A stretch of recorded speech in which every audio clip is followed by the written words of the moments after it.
ॐ नमो भगवते वासुदेवाय। ॐ नमो भगवते वासुदेवाय। ॐ नमो भगवते वासुदेवाय। नारायणं नमस्कृत्य नरं चैव नरोत्तमं देवीं सरस्वतीं व्यासं नष्टप्रायेषु भद्रेषु नित्यं भागवतसेवया भगवती उत्तमा श्लोके भक्तिर्भवति नैष्टिके ॐ ज्ञानातिमरान्धस्य ज्ञानञ्जनशलाकया चक्षुरुन्मिलितं येन तस्मै श्रीगुरुवे नमः। श्रीचैतन्यमनोभीष्टं स्थापितं येन भूतले स्वयं रूपा तदा मह्यं ददाति स्यापरन्तिकं वन्देऽहं श्रीगुरो श्रीयुतापदकमलं श्रीगुरून् वैष्णवंश्च श्रीरूपं साग्रजातं सहगणरघुनाथं तं सजीवम् साद्वैतं सावधूतं परिजनसहितं कृष्णचैतन्यदेवम् श्रीराधा कृष्णपदां सहगणललिता श्रीशाखान्वितंश्च हे कृष्ण करुणा सिन्धु दीनबन्धु जगत्पते गोपेश गोपिका कान्ता राधाकान्त नमस्ते तप्तकाञ्चन गौराङ्गी राधे वृन्दावनेश्वरी वृषभानुसुते देवी प्रणमामि हरिप्रिये काञ्चकल्पतरुश्च कृपासिन्धुमतेन च पतितानां पावनेभ्यो वैष्णवेभ्यो नमो नमः। जय श्री कृष्ण चैतन्य प्रभु नित्यानंद श्री अद्वैत गदाधर शिवासरि गौरभक्तवृन्द हरे कृष्ण कृष्ण कृष्ण हरे हरे हरे राम राम राम हरे दुःखं करोति वा शान्तं भूमिरायते गिरिमत्पितातनहं वन्दे श्रीगुरुर्दीनतापनम्।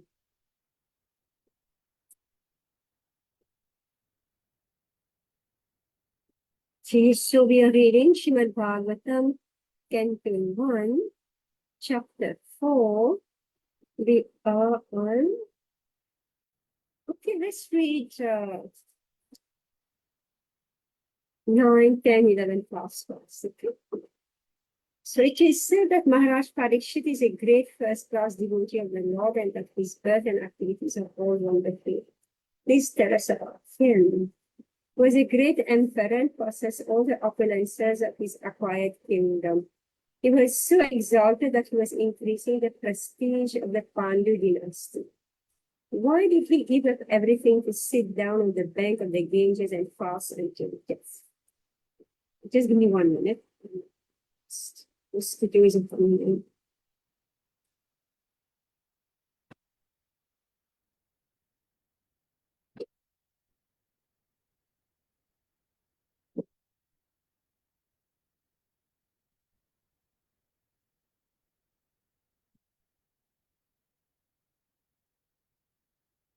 He was such a great emperor.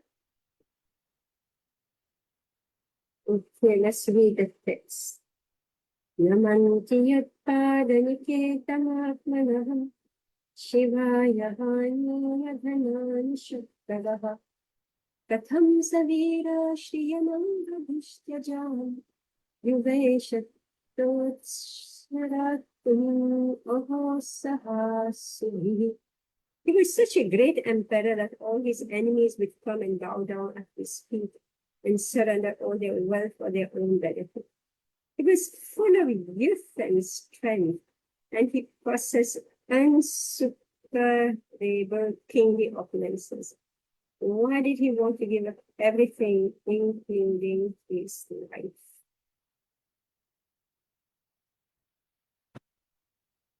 Desirable in his life. He was quite a young man and could enjoy life with power and opulence. So there was no question of retiring from active life. There was no difficulty in collecting the state taxes because he was so powerful and chivalrous that even his enemies would come to him and bow down at his feet and surrender all wealth for their own benefit. Maharaj Parikshit was a pious king. He conquered his enemies and therefore the kingdom was full of prosperity. There was enough milk, grains and metals, and all the rivers and mountains were full of potency. So materially everything was satisfactory. Therefore there was no question of untimely giving up his kingdom. The sages were eager to hear about all this. Like right now in Bombay, there's no rain. It's time for the monsoon, and there's no rain, and it's such a scorching heat. If you just go out, and you just go out even 5 minutes, you can't stand that sun. And it's a very beautiful blue sky. I never seen such a blue sky in Bombay, bright blue, right? Very picturesque. Now you can make postcards of Bombay, view. No rain. It should be cloudy, right? No rain. And therefore they're saying no rain, no grains, right? No rain means no grains. No grains means a huge racket will happen, right? Hoarding, prices go high. When Prabhupada is writing everywhere, that when people are sinful, or sinful, and when the king is sinful, or his representatives are sinful, right? There is drought, there's famine, there's flood, right? So here, Maharaj Parikshit was a pious king. So there was enough milk, grains, and metals. And all the rivers and mountains were full of potency. So everything was perfect, right? Then what happened? When everything was perfect, even I kept on thinking of last year, it was pouring. So I keep on remembering last year, where's the rain? What happened this year? What things just flipped. So our life is always like this. Everything was nice and happy. It was not so happy last year. There was floods. Wasn't it? There's such heavy floods. So no day, no year is good enough. So all imbalances. So everything was perfect in Parikshit Maharaj's life. And how come something happened so drastically that his life was changed? Text 12. Shivaya lokasya bhavaya bhutaye ya uttama shloka parayanam janaha Jivanti natmartham aso parashrayam mumocha nirvidya puto panevaram. Those who are devoted to the cause of the personality of Godhead live only for the welfare, development, and happiness of others. I read this again. Those who are devoted to the cause of the personality of Godhead live only for the welfare, development, and happiness of others. They do not live for any selfish interest. So even though the Emperor Parikshit was free from all attachment to worldly possessions, how could he give up his mortal body, which was shelter for others? Like reversal in a devotee's life. He was not selfish. He was living for the welfare of others. So what happened, right? What happened that suddenly he gave up, why did he want to give up everything, including his life? Maharaj Parikshit was an ideal king and householder because he was a devotee of the personality of Godhead. A devotee of the Lord automatically has all good qualifications. So now it's going to be enumerated. What are his qualifications? So he had all good qualifications, and the king was a typical example of this. So, number one, personally, he had no attachment for all the worldly opulences in his possession. Okay? But since he was king for the all-around welfare of his citizens, he was always busy in the welfare work of the public, not only for this life, but also for the next. He would not allow slaughterhouses or killing of cows.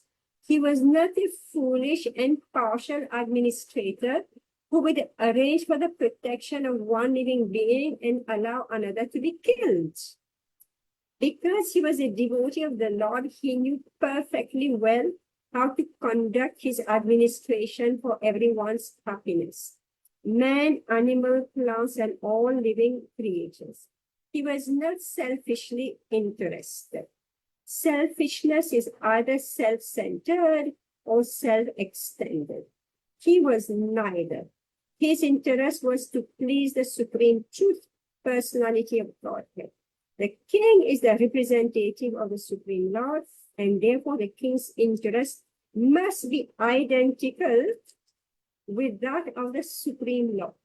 The Supreme Lord wants all living beings to be obedient to him and thereby become happy.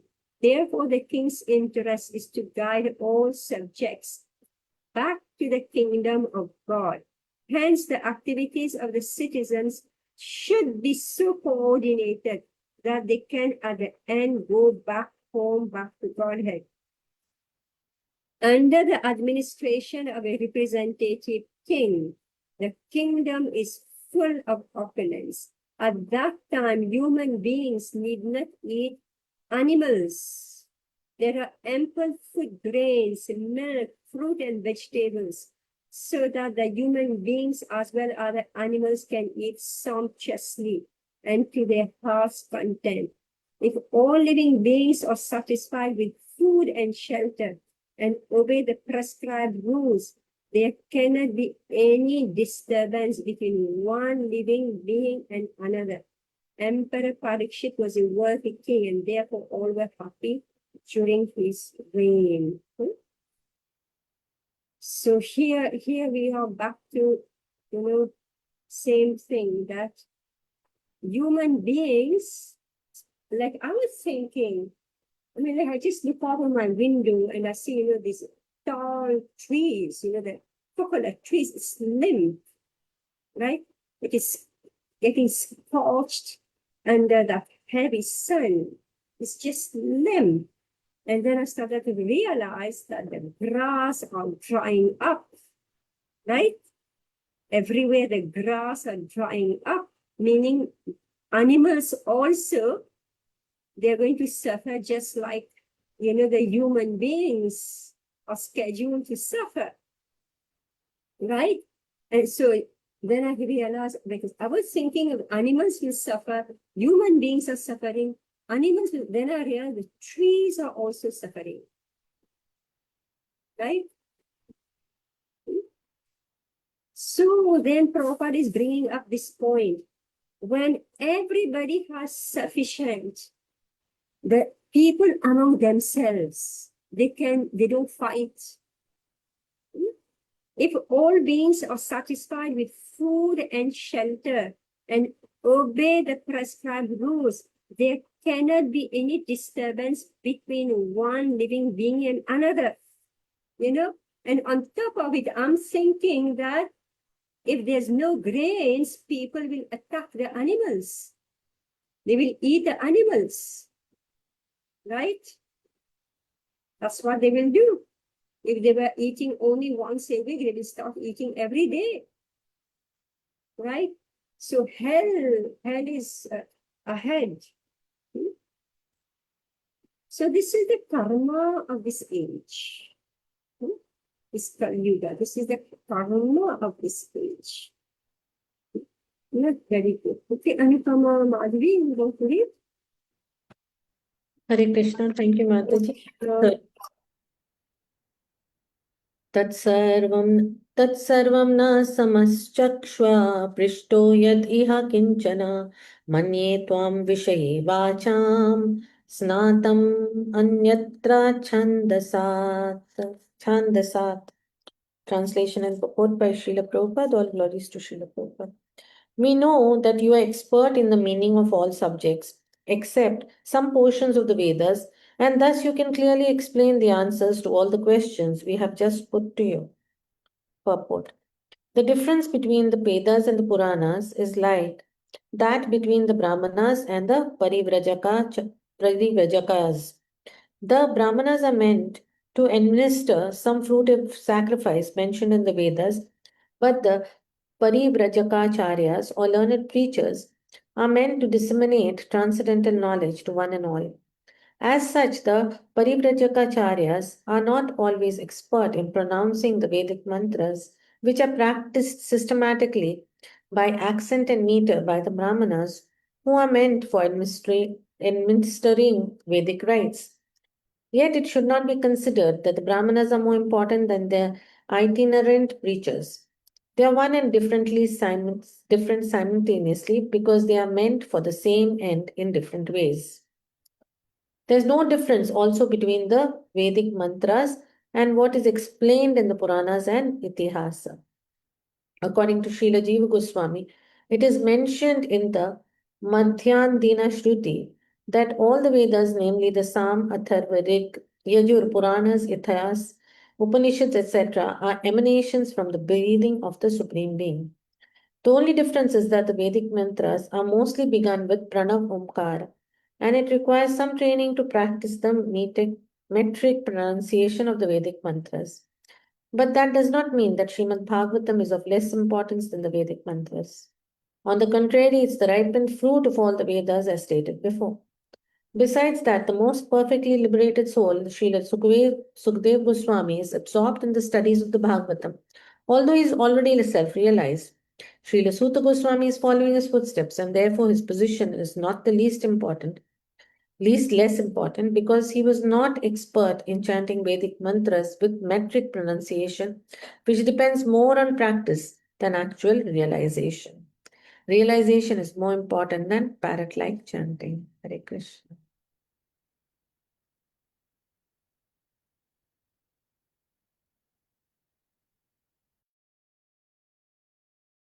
Mataji, you're on mute, Mataji. Yeah, I'm saying that I think we should read this first paragraph again because some good information is there for all of us. So we know that you're expert in the meaning of all subjects except some portions of the Vedas. All right? Who's speaking to whom? Sonak Rishi to Sutta Goswami. Yeah. So he's saying that Sutta Goswami, you are expert in the what? What is your expertise? Meaning of all subjects. All subjects. Subjects. Spiritual. But yes. Yeah, who's Spiritual section of the Vedas. you're expert in the meaning of all subjects except some portion of the Vedas. All right. Thus, you can clearly explain the answers to all the questions we have just put to you, meaning that there is so much Vedic knowledge, and there's so much Vedic, and you may not know everything of the Vedas, right? But you know the essence and the meaning, the intention of the Vedas, which is more important. So Prabhupada is explaining here. See, this is very important because, see, we are not very concerned about this, but in academic circles, all this has importance. The difference between the Vedas and the Puranas is like between the Brahmanas and the Parivrajaka's. first. The Brahmanas are meant to administer some fruitive sacrifices mentioned in the Vedas. For example, Viva Samskar, right? The Viva Samskar. You will call a Brahmana, right? You won't call your Guru Maharaj to do your Viva ceremony, right? You understand? You will call a Brahmana, right? He will do all this ceremony. You're not going to call, this brahmachari, that brahmachari, this sannyasi, this, the preachers to do your Viva Samskar, right? But the Parivrajakacharyas or learned preachers, what are they doing? They are meant to disseminate transcendental knowledge to one and all. So one is doing the fruitive sacrifices, the karma kandiya, whatever, which is required for grihasthas. You have to get married, you have to call somebody who does all this. There is a funeral, you have to call somebody. There is a birth ceremony, you have to call somebody, right? So as such, the Parivrajakacharyas are not always expert in pronouncing the Vedic mantras, which are practiced systematically by accent and meter by the Brahmanas who are meant for administering Vedic rites. Do you know what Prabhupada is talking about here? When they recite, those mantras, that is a specific way of reciting, right? Let's say we are reading the Bhagavatam. We are not bothered about how we are pronouncing it, right? But with the Vedic mantras, you have to recite in a certain way. Yet it should not be considered that the Brahmanas are more important than the itinerant preachers. They are one and different simultaneously because they are meant for the same and in different ways. So, meaning that you require those Brahmanas, for example, to do the Viva Samskar, because if there is no Viva Samskar, then how will the householder progress? Or they say, okay, everybody will just become sannyasi, nobody will do their Viva Samskar. So what do they do? What do they do? Right? So somebody has to do this work. The child is born, you have to call the Brahmana to do their samskar, whatever, right? So somebody has to do that function. It is required for everybody so that we can progress. Is it clear? All right. So now, there is no difference also. So first, Prabhupada is speaking about the persons, the Parivrajakacharyas and the Brahmanas. Now he's speaking about the Vedic mantra and the Puranas. There is no difference also between the Vedic mantras and what is explained in the Puranas and Itihas. According to Srila Jiva Goswami, it is mentioned in the Madhyadina Shruti that all the Vedas, namely the Sama, Atharva, Rig, Yajur, Purana, Itihas, Upanishads, etc., are emanations from the breathing of the Supreme Being. So everybody know the names of the 4 Vedas? Everybody know? If we don't know, please write it down. Write it down. Take your notebook. Write it down. So there are 4 Vedas. Sama, Atharva, Rig, and Yajur.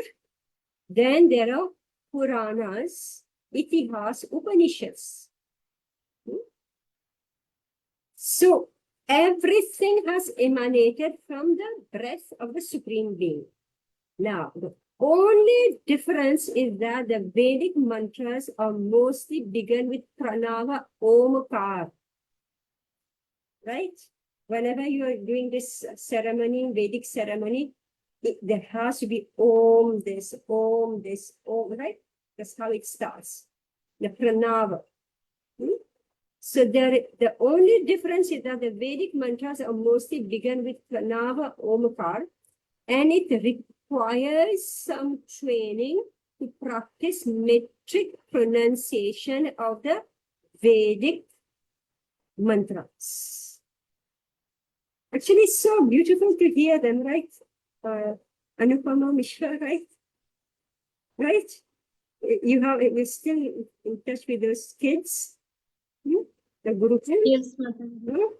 The Yes, Gurukul. it's very beautiful to hear, and it's very complex also, the pronunciation.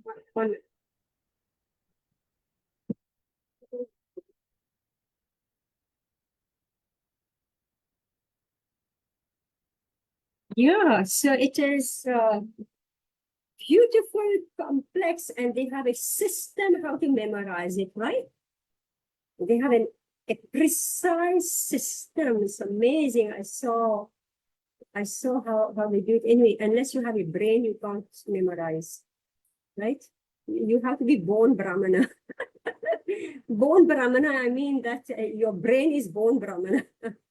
Then you are able to memorize and recite, and your tongue also should be able to pronounce, right? So the body is a body actually. It's a Brahmana body. Body meaning a gross and subtle body also. Right? It's a machine. So you are able to produce the right sounds. It's amazing, this creation. But that doesn't mean that Srimad Bhagavatam is of less importance than the Vedic mantras. On the contrary, it is the ripened fruit of all the Vedas, as stated before. Besides that, the most perfectly liberated soul, Srila Shukadeva Goswami, is absorbed in the studies of the Bhagavatam. So what is Bhagavatam?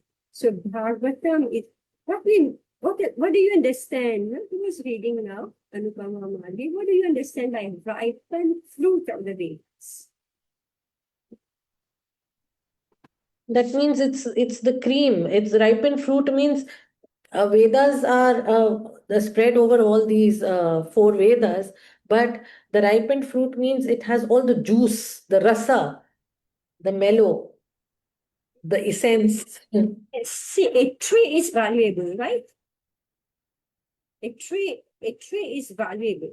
All parts of the tree is valuable, right? You do attach importance to the branch, to the leaves, to the trunk, right? But what if that tree doesn't have a fruit? All right? If it doesn't have a fruit, and that fruit doesn't get ripe, well, then we think, okay, this is a useless tree, or maybe you can get shade, right? But usually they're not very much appreciated if there's no fruit, right?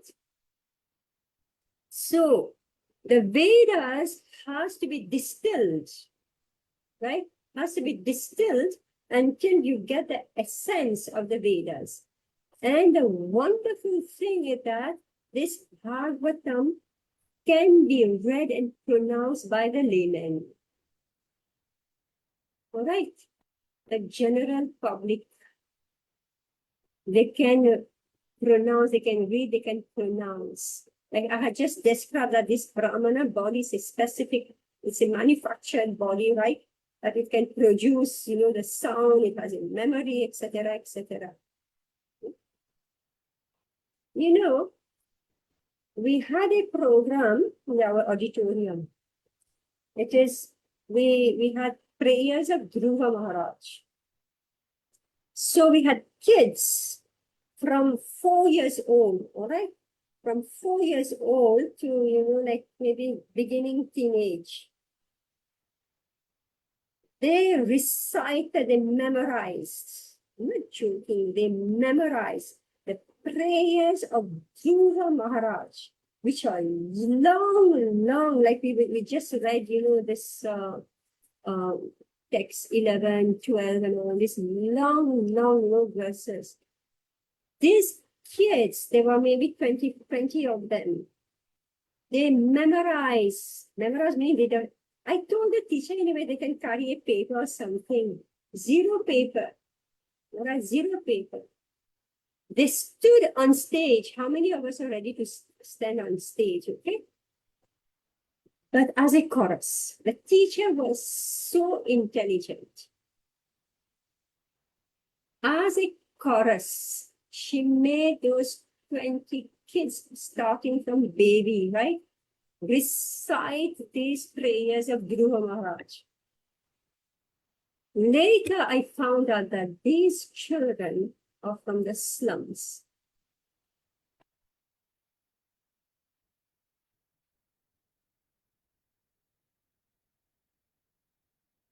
Teacher was teaching slums children. This is the glory of Srimad Bhagavatam. Krishna Vaini Mataji. No, Adi Lakshmi Okay. in Bandra. All right. So when I found out, I didn't know what to say.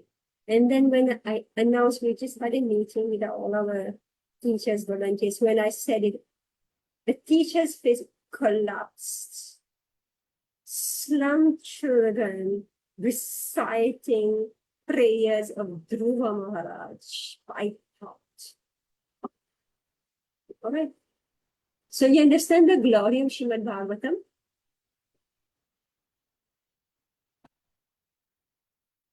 What Krishna himself gave us? Because he knows that this Kali Yuga, Kalo Doshe Nidhe Rajan, right? This Kali Yuga is full of faults. Maybe Brahmanas were born in the slums. How do you know? How do you know? In Kali Yuga, everything is upside down, right?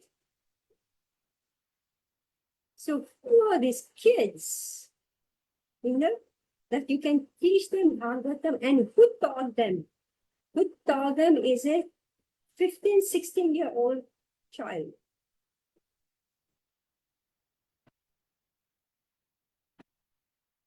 She learned and she taught those kids. 15, 16-year-old child, girl. And she was reciting, she was also part of the recitation, and she gave the translation by heart.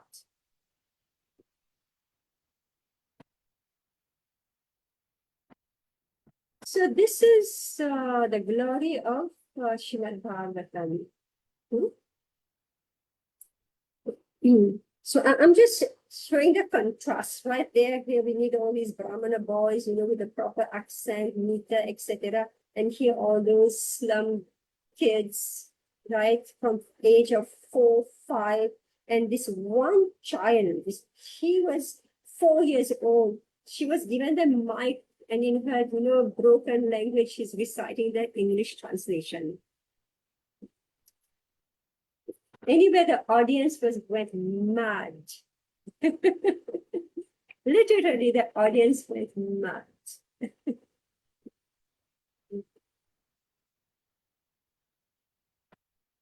So beside that, the most perfectly liberated soul, Srila Shukadeva Goswami, is absorbed in the studies of the Bhagavatam, although he is already self-realized. Srila Sutta Goswami is following his footsteps. Understand this.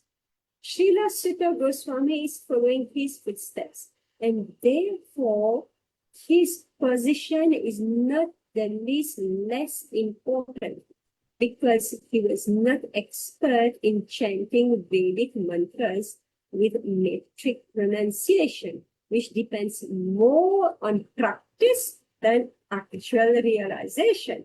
Realization is more important than parrot-like chanting. Like sometimes we go to the schools and we distribute Bhagavad Gita, and the teachers very proudly will say, okay, beta, all chant chapter 15 of Bhagavad Gita. So the kids will recite Parat like chapter 15 of Bhagavad Gita. Then we say, what does it mean? Not a single one of them know. So in India, this Parat like chanting is going on, right? Without understanding what they are saying.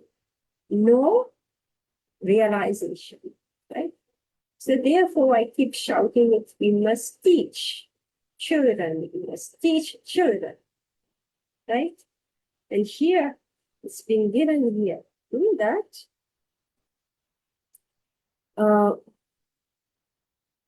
Realization is more important than Parat-like chanting. Okay, text 14, who wants to read it? Kala, you want to read? Thank you, Mataji. Hare Krishna. Sutta uvacha Dvapare samअनुप्राप्ते तृतीययुगपर्यये जातपराशराद्योगी वासव्यां कलया Hare. Translation. Sut Goswami said, when the second millennium overlapped the third, the great sage Vyasadeva was born to Parashar in the womb of Satyavati, the daughter of Vasu. Purport by His Divine Grace, A.C. Bhaktivedanta Swami Srila Prabhupada. There is a chronological order of the four millenniums, namely Satya, Dwapar, Treta, and Kali. But sometimes there is overlapping.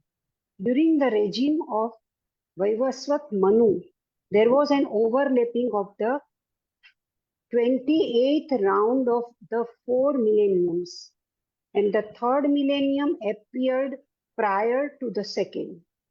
In that particular millennium, Lord Shri Krishna also descends, and because of this, there was some particular alteration. The mother of the great sage was Satyavati, the daughter of the Vasu, fisherman, and the father was the great Parashar Muni. That is the history of Vyasadev's birth. Every millennium is divided into three periods, and each period is called a Sandhya. Vyasadeva appeared in the third Sandhya of that particular age. Hare Krishna, thank you. These are all technical time calculation. It is all astronomy and astrology, right? Oh God, anyway. That's why it becomes so confusing. We can't understand what happened, right? Treta Yuga is supposed to be third millennium. But how come we speak of Dwapar as like third millennium, right?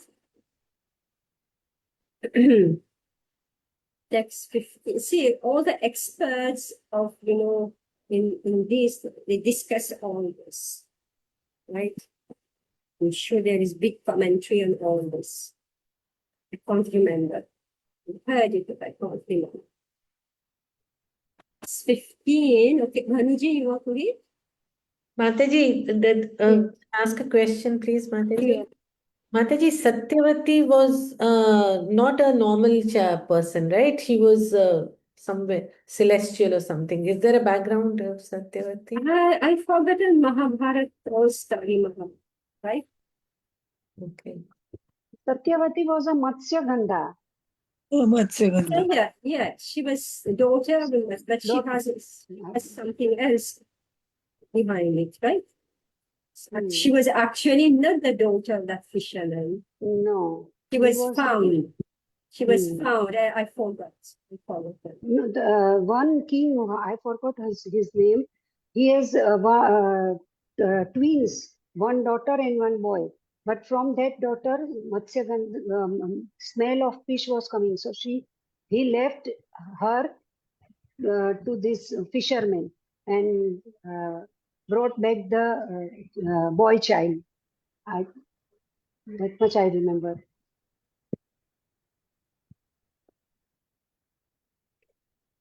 So we have to understand that these are not happening on Earth. They're not human beings. right? They are not human beings. I mean, they're not like us, humans like us.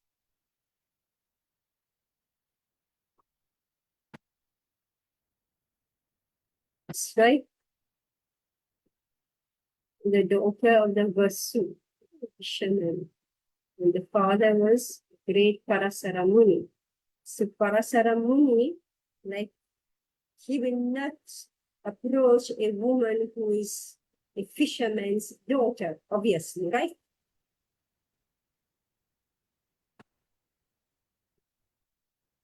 Mataji, this Vaivasvat Manu is the sixth Manu, no? The current Manu, no? The 8th millennium, is it? During the regime of the Vaisvas Manu, there was an overlapping of the 28th around the 4 millennium. I don't remember all those details. Too complicated for me, all this chronology. 28th round of the 4th millennium. I think it's 7th. Vaivasvat Manu is 7th. Don't remember. ऐसे बोलते हैं ना सातवें मनवंतर के 28वें चतुर्युग में कृष्ण भगवान आते हैं. Okay. Don't remember. You know, like I read, these are like information that gets deleted from my memory, right? As we just read, the Vedas are so huge, right? The Vedas are so huge. And, you know, like Sutta Goswami has focused on only what's, you know, like the essence, and the rest is like, is not expert in this. So same thing with all of us, right? Something what we feel is required to remember, we remember this. What we don't feel, it just like goes past. So I've read that, I've forgotten. Okay, text 15. Yeah, Bhanu ji, you want to read? Bhanu? Maybe I won't be able to read the Sanskrit. Sorry. Oh, okay. Sa kadachit sarasvatya upashprishya jalam suchihi udikta eka asena udikte ravimandale. Translation. Once upon a time, he, Yasudeva, as the sun rose, took his morning ablution in the waters of the Saraswati and sat alone to concentrate. Purport.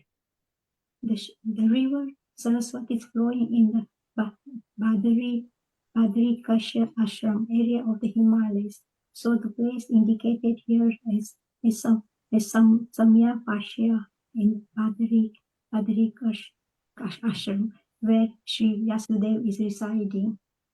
So this is very famous, right? Like, you know, just now the during month of Purushottam, so many devotees went to Badarika ashram. Paravaragya Sarishihi Galena Vyaktarambhasa Yugadharama Vyatikaram Praktam Bhuvi Yuge Yuge. Okay? Translation. The great Yasudeva saw anomalies in the beauties of the millennium. This happens on the earth in different ages, due to unseen forces in the course of time. Purport. The great sages like Yasudeva was liberated soul, and therefore they can see clearly past and future. Thus he could see the future and anomalies in the Kali Yuga age, and accordingly he made arrangement for the people in the general so that they can execute a progressive life in this age, which is full of darkness. The people in general in this age of Kali are too much interested in matter, which is temporary. Because of ignorance, they are unable to elevate the assets of life and be enlightened in spiritual knowledge. Yeah, so that's what Kali Yuga is, and that's what we are experiencing. We are in Kali Yuga, and we know very well what's going on around us. So people in general in this age of Kali are too much interested in matter, which is temporary. Because of ignorance, they're unable to evaluate the assets of life. If you're a human being, it's a great asset. But we don't have the intelligence to appreciate the value of being a human being, the assets of being a human being. See, like we know how fast time goes by. Before you know it, time is over and you're old. 1 minute.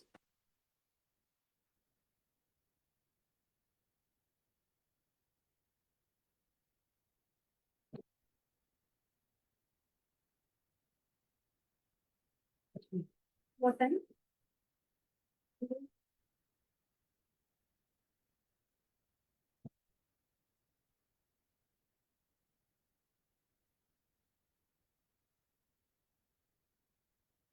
Sorry.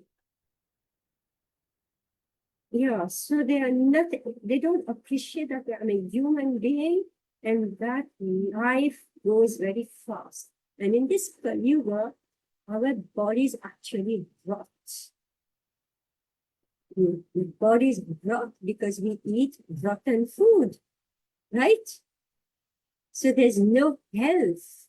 So very fast we lose our energy.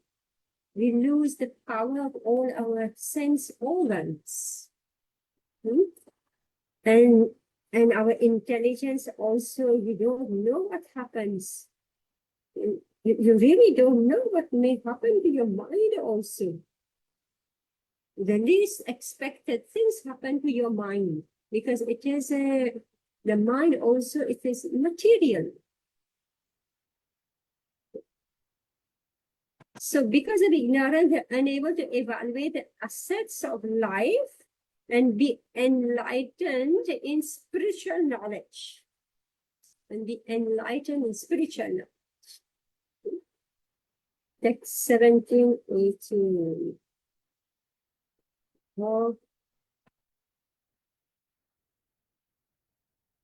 Anam Shakti Vyasam Chatakritam Shraddadhanam Nishatvam Durmedham Hrasita Yusaha Durbhagam Scha Janan Viksha Munyedvi Divyena Chakshisha Sarvavarnashamanam Yat Tadyogitam Amo Bhadrik. This is very important, very, very important. The great sage who was fully equipped in knowledge could see through his transcendental vision the deterioration of everything material due to the influence of the age. He could also see that the faithless people in general would be reduced in duration of life and would be impatient due to lack of goodness.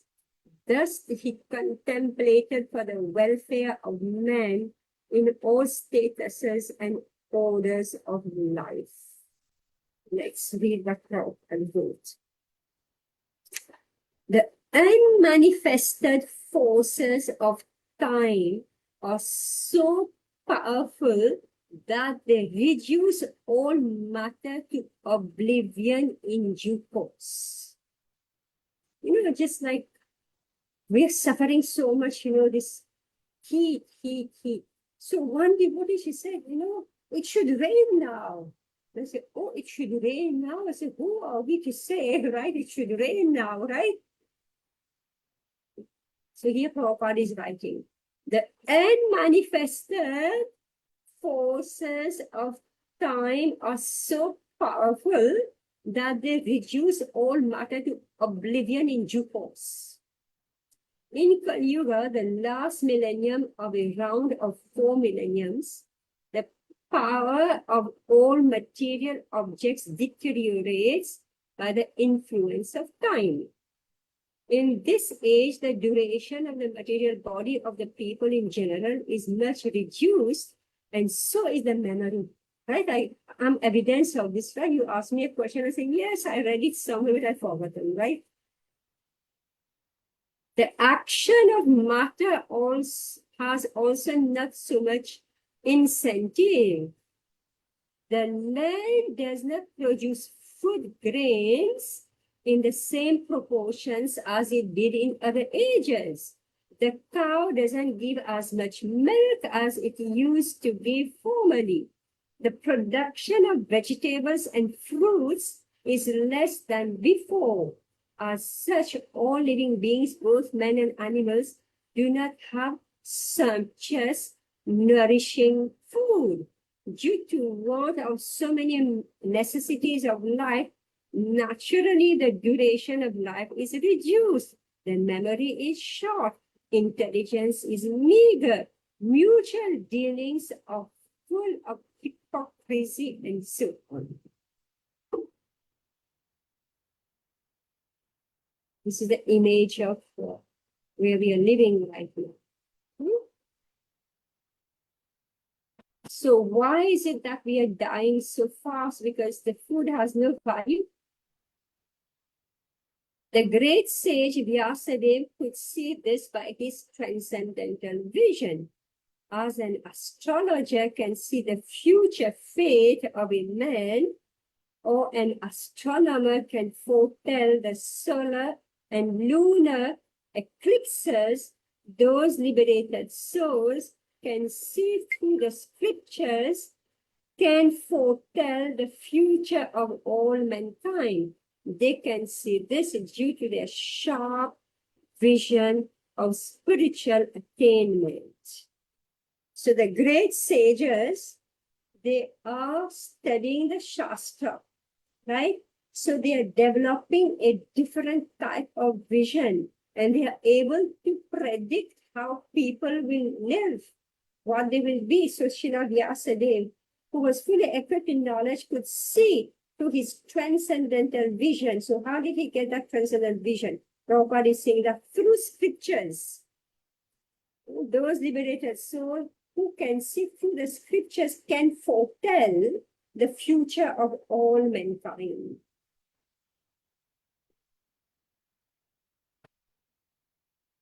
For example, like if a child doesn't study, an adult will know that he has no future. He's predicting, right? He's predicting. He's not studying. We can predict that this person will not has no great future, right? So we say, oh, how does he know? How does he know? Because he knows by experience.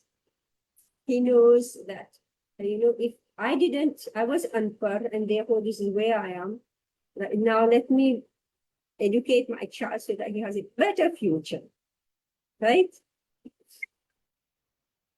They can see this due to their sharp vision of spiritual attainment. And all such transcendentalists who are naturally devotees of the Lord are always eager to render welfare service to the people in general. They are the real friends of the people in general, not the so-called public leaders who are unable to see what is going to happen 5 minutes ahead. My God, just like I keep on thinking of this Bombay city, they're building, road after road on top of each other, and we are right in the ocean, and we keep on screaming, would one day, the whole of Bombay go in that ocean.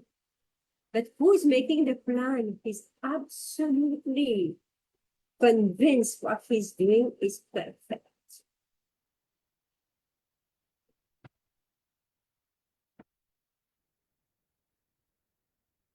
Age people in general, as well, are their so-called leaders of all unlucky fellows, faithless in spiritual knowledge and influenced by the age of Kali. They are always disturbed by various diseases. You know, like all the time you're hearing the news. They're counting how many people have diabetes, how many lakh of people have, heart problem, how many lakh of people have cancer. It's like the whole world is only disease A, disease B, disease C, disease C. Unlimited diseases, right? Meaning, people means disease. As many people, that many disease. Example, in the present age, here Prabhupada is saying, for example, in the present age, there are so many TB patients and TB hospitals, but formerly this was not so because the time was not so unfavorable. The unfortunate men of this age are always reluctant to give a reception to the transcendentalists who are representatives of Shri Vyasadeva, and selfless workers always busy in planning something which may help everyone in all statuses and orders of life. So a Parivrajacharya is always making some plan. How can I do welfare work to others?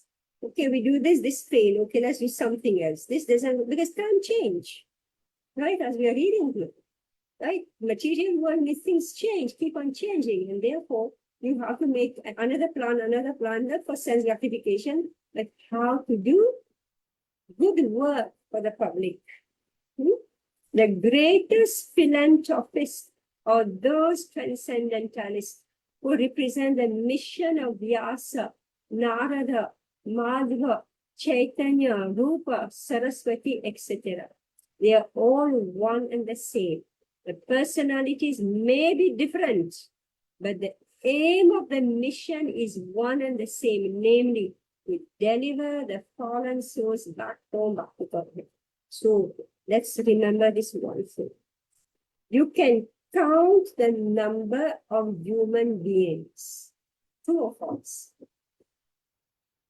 Can you count the number of human beings? You can't count? You can count? It's difficult, we can, but it's very difficult. Is somebody counting the number of human beings? They They should be doing some census. Sometimes they do. Social security card or a passport? Yeah, but I think now with Aadhaar card, they should have some idea. Everybody's registered, birth certificate, everybody's declared, right? Right? Why do you think they do this? Because human beings can be counted. All right? There are so few human beings that you can count. Just saw one documentary in Mauritius, So it showed how the British, they took, like thousands, hundreds and thousands of Indians, and they brought them in, different parts of the world to work in the sugarcane field, right? And so in Mauritius, so they say the British had kept a meticulous count of each and every person who landed in Mauritius.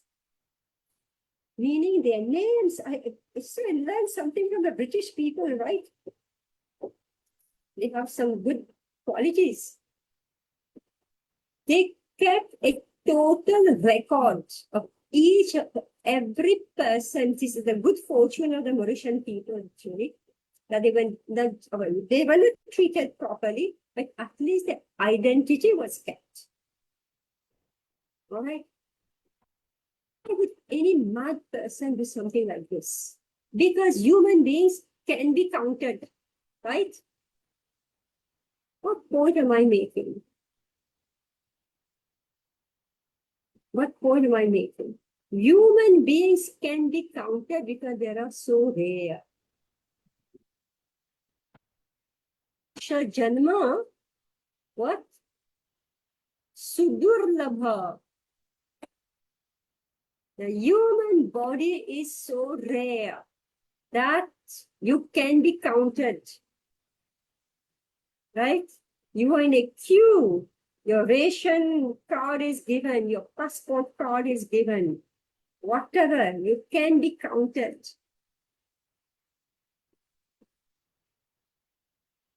So therefore, if the human body is so rare, why should it be misused? So the preachers, they feel sorry that we have become human beings. Why do we live like animals? Why do we think like animals? And therefore they go out and they preach. They keep making plans. How? Where is it? The unfortunate men of this age are always reluctant to give a reception to the transcendentalists, who are representatives of Srila Vyasadeva, and selfless workers always busy in planning something which may help everyone in all statuses and orders of life. The greatest philanthropists are those transcendentalists who represent the mission of Vyasa, Narada, Madhava, Chaitanya, Rupa, Saraswati, etc. They are all one and the same. The personalities may be different, but the aim of the mission is one and the same, namely, to deliver the fallen souls back home, back to Godhead. They don't go, preaching to the plants, to the trees, to the ants, to the insects, to the dogs, to the cats, to the cows also. But they make so much planning for human beings, right? All of us know here how much planning we do. Most of us here we are preaching, right? How much planning we make, right? It's a great mission. All right, so should we stop here? All right, thank you very much, Hare Krishna.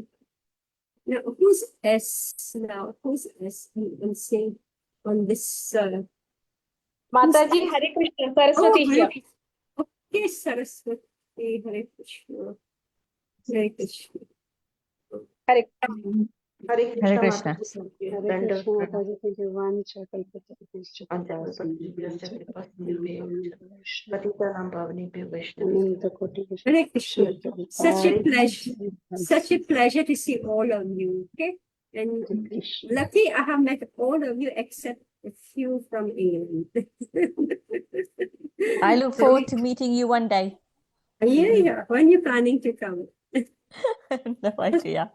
Huh? I will come one day. All right. Hare Krishna. Thank you, Hare Krishna. Mataji. Hare Krishna. Thank you. Trying to stop the space, but it's not letting me. Oh my goodness.